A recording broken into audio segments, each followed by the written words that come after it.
nowadays people are using the credit cards and other things, which appear to work great. I never had to, never did, and I showed a lot of nice long-haired animals. So you don't necessarily need to do that. It's just making sure that you keep the hair wrapped, and then also keep the wrap up high so that it's not dragging on the ground and getting wet. And then the other thing, this is just a sidebar, is keeping the water bottle up high so the wraps don't touch it, because pigs love to sit under their water bottles. And if the bottle spigot is higher than the wrap and it's not going to make contact, you have less problems with the wrap getting wet and then getting soaked. I bet everybody's had that trouble, so something to think about. So at this point, on this pig, I would have it in a butt wrap. And then as it grows, you really want to get the wraps going on the sides as close to the same time as you can with the butt wrap. Lots of people will wrap the butt and then not start the sides.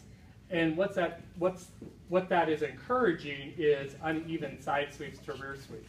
So the hairs on the side will start to wear down and the butt will start growing. And so it'll be what we used to call the teardrop shape. So it's short on the sides, longer in the rear, and you don't want that. So the key is you have to start wrapping the sides, and you have to know the genetics of the line to make sure that the genetics of the line is a line that's going to produce long, even, balanced side sweeps.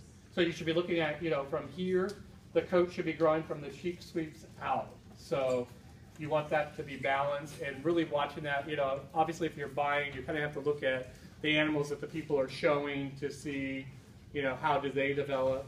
But as you start breeding your own animals, that's something you need to look for and cull if they're not developing that side length and balance, because the standard calls for a balanced, even sweeps. So again, get them once they're at this stage. These pigs for sure would have 3 wraps in them, and then probably pretty soon would have all 5. I personally put 5 wraps in, and people do it different ways, and I've seen it done. Like this one has 4. I never like to split the rear sweep on a long hair, so personally I would have a wrap here in the middle, and we'll just go ahead. She had 5 on, and I just one got yucky. Yeah, and on show days when you have to wrap them up multiple times, you improvise, and you may have 3 wraps in it for the day. But when they're in their house and in their cage, I always recommend having 5 sweeps, 5 wraps. Excuse me.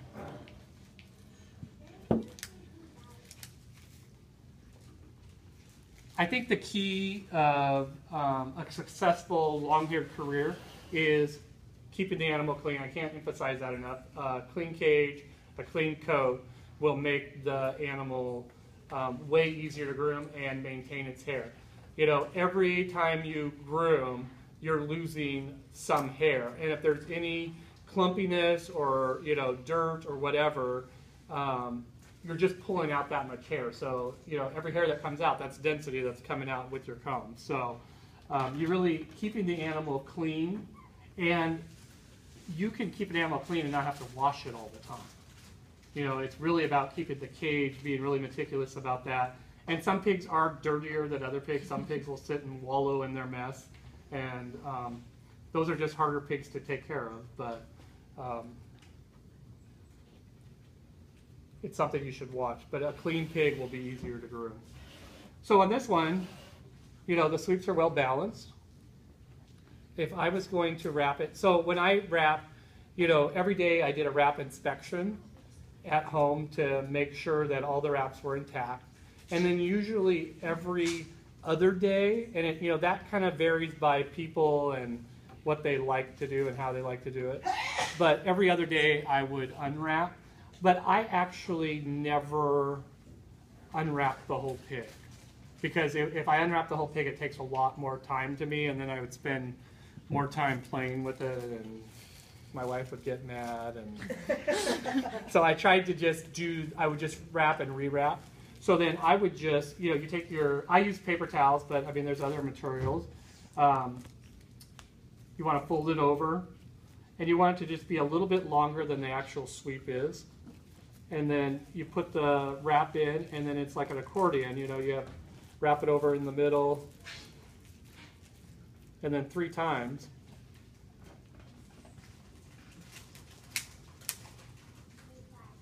And then there's, you know, the butt wrap's good to go.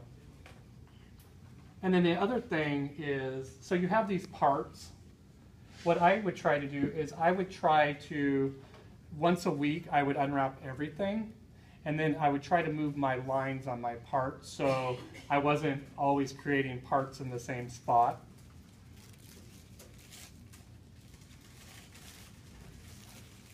And this pig's making this really easy. Kitty's a good girl.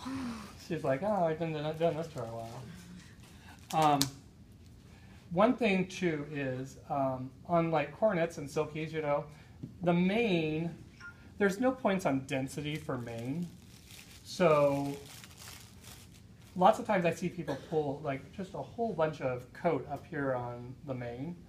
And I always just, you know, show the length of the mane and show that they have a mane. But, you know, keep the density down on the side. That's, you know, when I was showing, that's how I would do it. And when the pig comes up to me, I usually, you know, use my fingers and groom it and, you know, check to see if the mane's intact and in the right spot.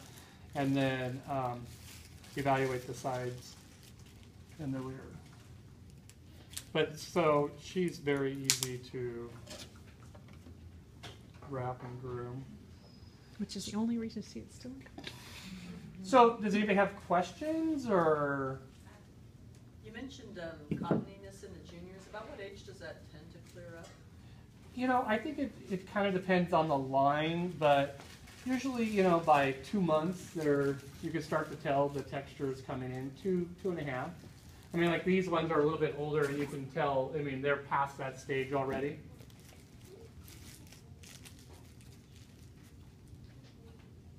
Any other questions? Well, Miss Kitty's going to get wrapped up, and we're going to wrap this up. Say, as I go, I probably will. Can I have your phone number? And, Well, if there's no other questions, that's kind of